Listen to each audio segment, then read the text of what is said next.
c'est Marc. Alors aujourd'hui, on va aborder les bases du référencement naturel, hein. Autrement dit le SEO. Et je vais vous parler d'une extension qui est numéro 1 dans WordPress, qui s'appelle RankMath. Donc ce sera un cours en deux parties. La première partie, ça va être essentiellement l'installation et le paramétrage.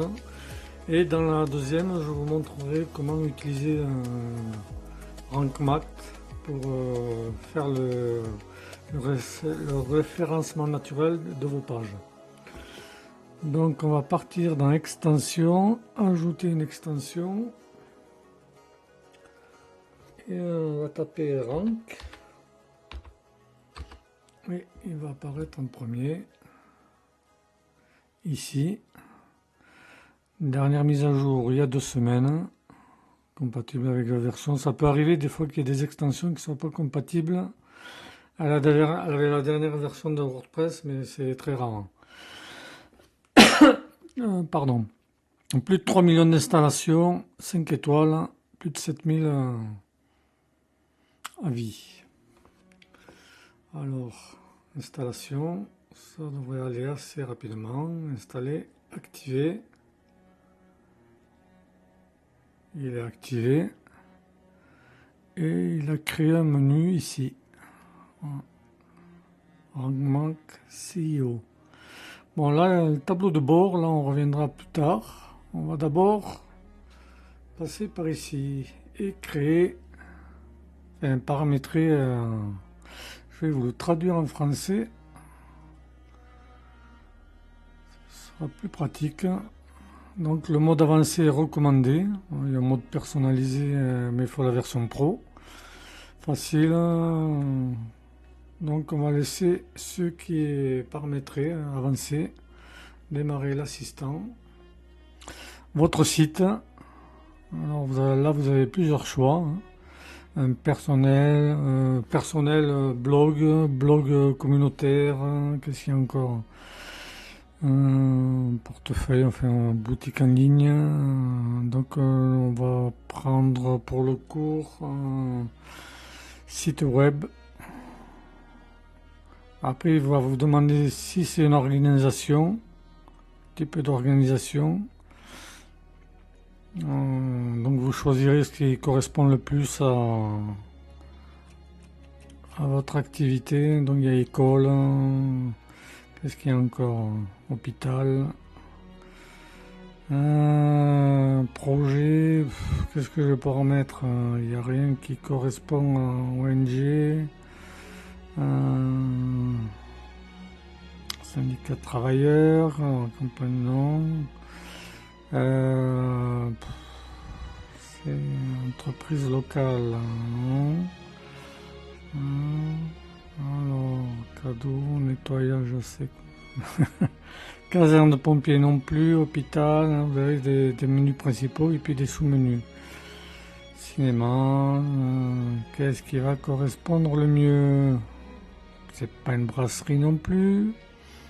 Hein, comme ça, on a le temps de regarder en même temps que moi.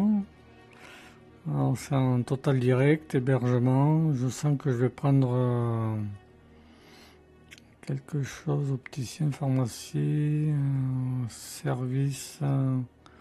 Bon, on va prendre ça, allez, service professionnel. Nom du site, ben, vous mettrez le nom de votre site. Bon, c'est le site pour faire les cours. L'alternative du site, comme vous voulez. Nom de la personne, vous marquez votre nom, votre prénom, un pseudo. Logo pour Google, donc j'ai mis le logo du site fictif. Si vous travaillez sur un site fictif, vous ferez de même, ou si ce sera votre site définitif, vous mettrez le logo de votre site, si vous en avez un. De logo, hein, pas de site. Puis, si ça vous embête, vous pouvez sauter l'étape. Mais nous, on va faire pas à pas. Enregistrer et continuer. Connecter les services Google. Alors, ça, on va le passer parce que oh, il y a une mouche qui vient de m'embêter pendant le cours. Alors, si pour mettre le site sur la Google Search Console, on va enregistrer et continuer. Mais pour l'analytique, ce sera une alternative à Google Analytics. Ce sera dans un prochain cours.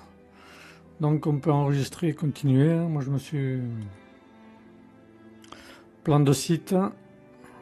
Voilà, vous laissez, tout est activé. Les plans, je vous montrerai une adresse.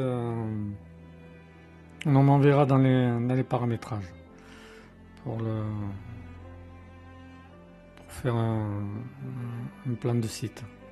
Inclure les images. Vous pouvez le laisser activer, désactiver. Bon, là il y a beaucoup de choses. Éléments flottants, articles. Non, il n'y a pas d'article. Modèle royaux, ça c'est les add-ons que j'ai installés. Éléments flottants, il n'y en a pas. Bon, allez, vous ferez selon vos envies, ce que vous avez sur votre site. Je vais tout laisser cocher. Catégorie, il n'y en a pas, mais je laisse tel quel, vous pourrez l'enlever. Enregistrer et continuer. Alors là, on est dans optimisation. Activité de catégorie d'étiquette vide. Mon index. Et ça, en général, ça sert à rien de les indexer. Donc vous laissez... Il n'y a rien à toucher en fait, vous laissez les réglages tels quels. Enregistrer et continuer. Ça, activer les mises à jour automatiques de l'extension. Non, comme j'ai dit précédemment, si vous avez une dizaine, voire un peu plus d'extensions, moi je préconise les mises à jour manuelles. Hein, si jamais il y a une extension qui pose un problème, il va falloir tout désactiver et réactiver au fur et à mesure. Donc vous ferez dans l'autre sens, vous activez une extension, vous vérifiez vite fait, enfin non, vous faites une mise à jour, vous allez vérifier vite fait sur votre site, si tout va bien, vous passez à la suivante, etc. etc. Donc ça, on va le zapper. Alors, gestionnaire de rôle.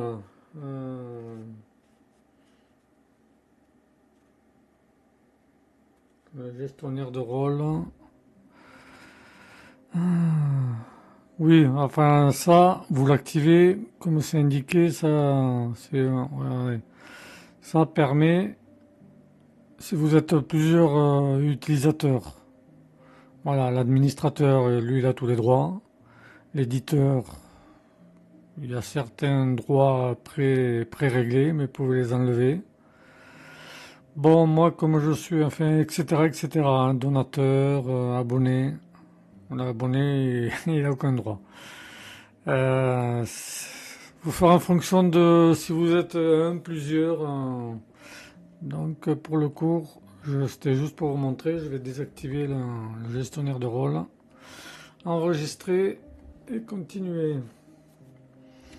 Surveillance 404.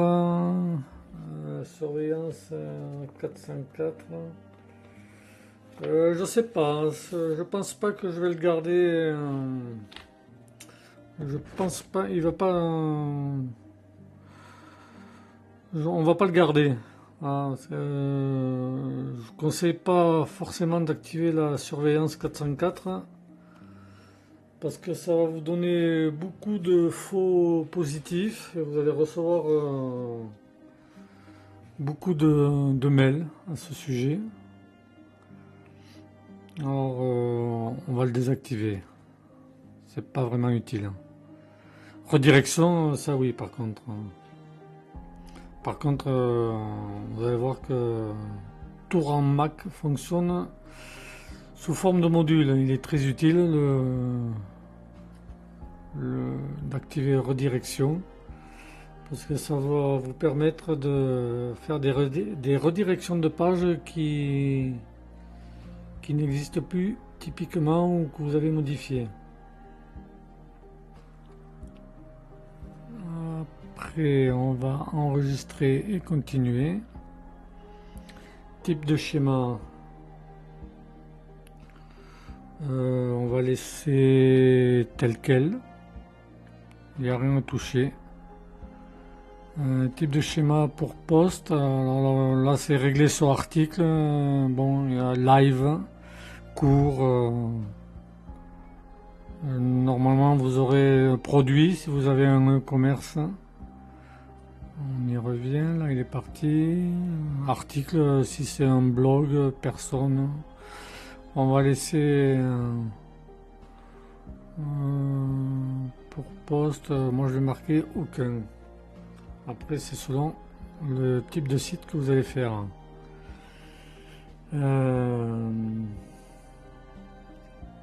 Pareil pour le type de l'article. Enfin, il n'y a pas de... ce ne sera pas un blog. Donc si vous faites un blog, soit l'article, vous avez le choix. On va laisser sur le défaut. Là c'est pareil, c'est en boucle. Si c'est un article de cuisine, vous avez recettes, restaurants, produits, si c'est une boutique en ligne, ou un blog lié à une boutique en ligne. Donc pareil, moi je n'ai rien, donc aucun et aucun. Et enregistrer. Et on revient là où on était tout à l'heure. Donc l'IA de contenu, c'est bien, elle est désactivée, on ne va pas l'utiliser. Celui-ci, surveillance 404, non. Oula, oups, la boulette, je l'avais désactivé. Normalement, il y aura activé ce qu'on a fait dans l'après de ce qu'on vient de faire maintenant.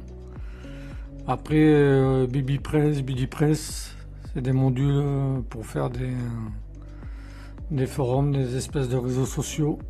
Si c'est le but que ça apparaisse sur votre site, vous les cocherez.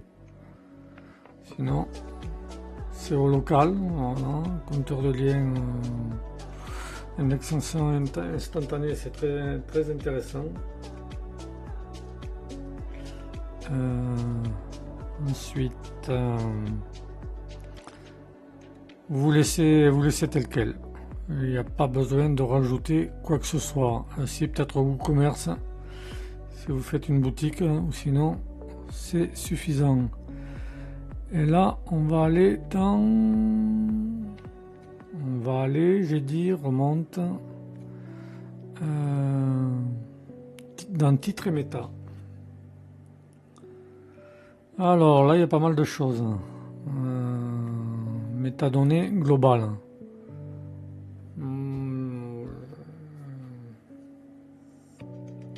Donc là, vous laissez sur index, indexation. Hein. Si vous voulez que votre site soit indexé, c'est peut-être mieux de le laisser sur index. Hein. No index, il ne sera pas indexé par les moteurs Google qui passeront sur votre site. Ce serait fort embêtant. Archive de catégorie d'étiquette vide, non, voilà, vous laissez tel quel. Après, vous choisissez le mode séparateur. Hein. Vous avez un exemple là. Celui-là. J'aime bien celui-là. Donc vous avez un point. Voilà, on va laisser celui-là. Capitaliser les titres. Selon votre envie. Hein, ça, comme son nom l'indique. Ça fera une majuscule à chaque mot, oui. Miniature Open Graph, non, ça on touche pas. Voilà.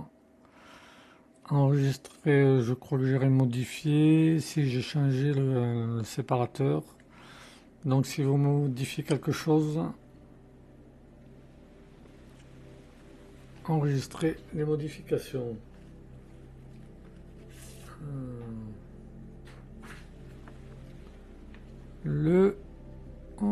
Ensuite, on va passer au CO local.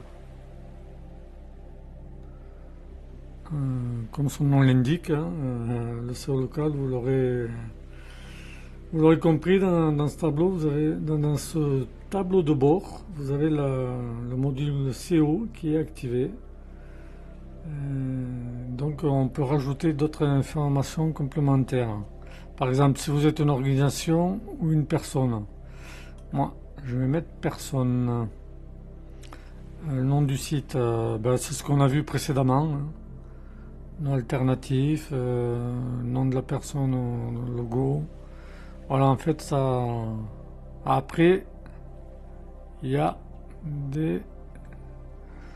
des options supplémentaires.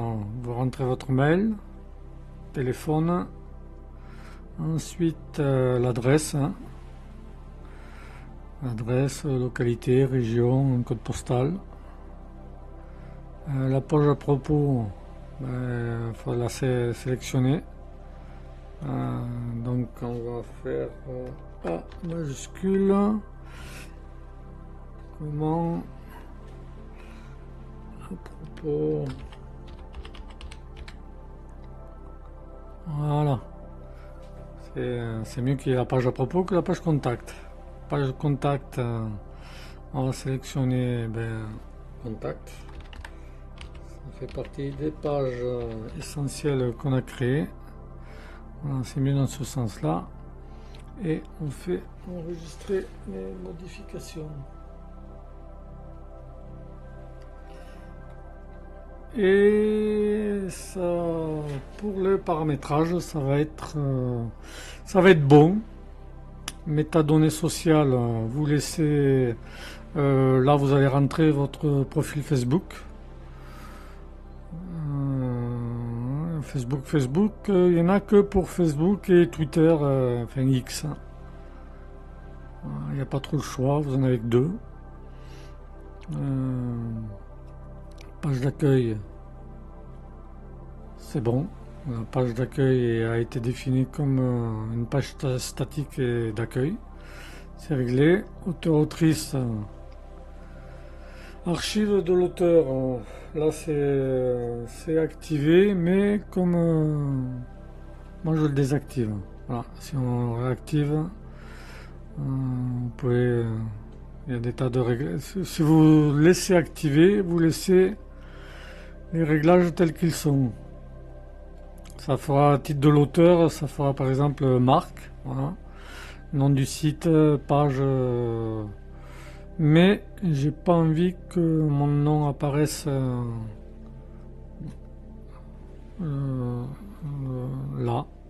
Parce que je vous montrerai comment on va faire dans l'autre partie. Donc on va le laisser désactiver. Enregistrer les modifications. Ensuite, vous allez voir, il n'y a pas grand chose à modifier. Il faut laisser archer désactiver. Vous laissez tel quel. Titre 404, ça n'a pas été activé, donc on touche rien.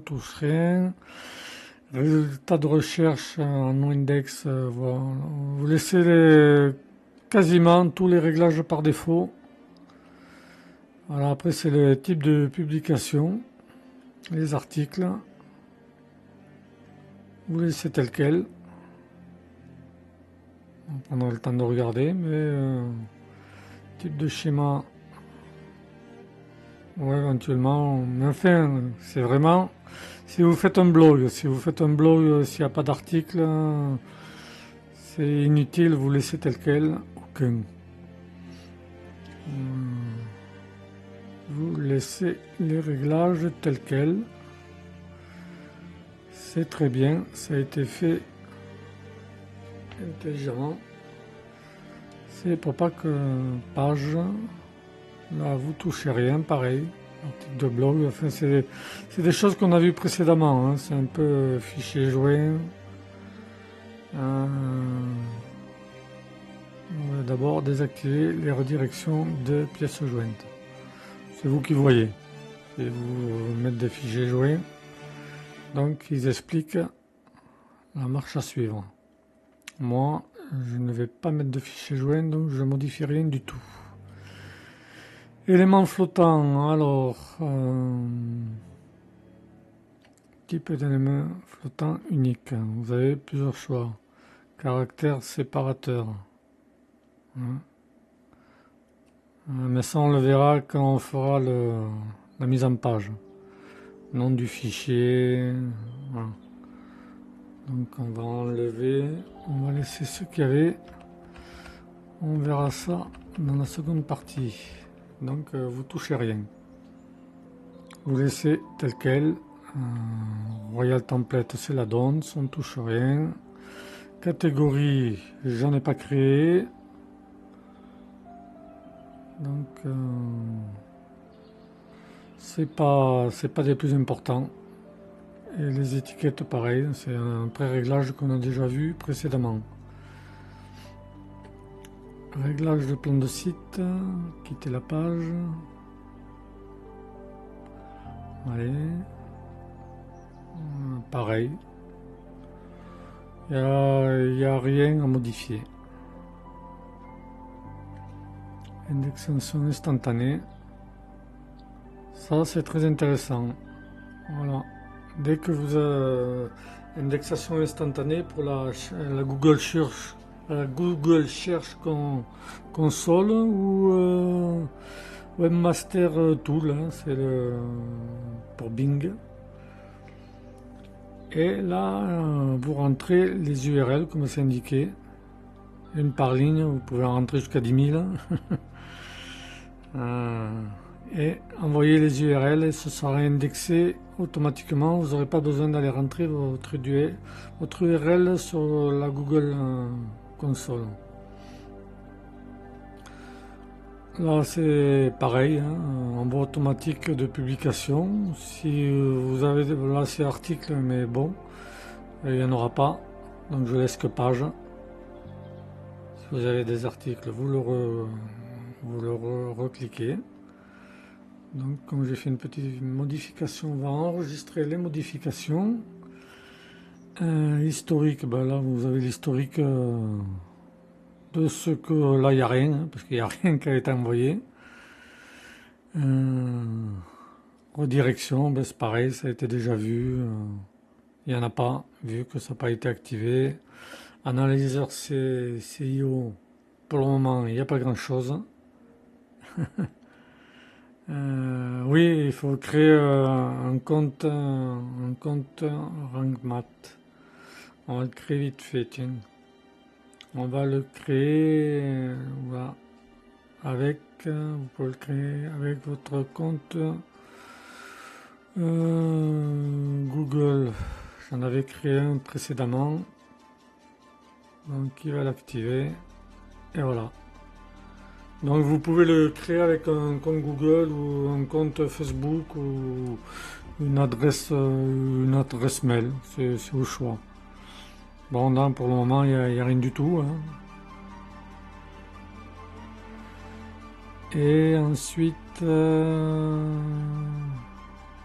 analyseur CO, état et outils. Pareil, hein. Là il y a la version. La dernière version en date. Non. Éventuellement revenir en arrière, mais c'est pas recommandé. Ou alors vraiment il faut que vous ayez un gros problème, mais vous restez sur la version actuelle. Là c'est pareil comme sur la plupart des extensions. Si vous voulez devenir bêta-testeur, vous activez. Et si vous avez modifié des choses, enregistrez. Et on va en avoir fini avec cette première partie, aide et support. Voilà. C'est en anglais, mais ça peut être intéressant si vous avez des questions sur diverses questions. Bon, ben on a fait le tour pour l'installation. Ça, on touche pas. Et on se retrouve dans une deuxième partie et on va aller sur la page d'accueil. Mais bon, ce que je vous montrerai sur la page d'accueil, vous pourrez l'appliquer sur les autres pages. Voilà, c'est tout pour aujourd'hui et je vous dis à bientôt.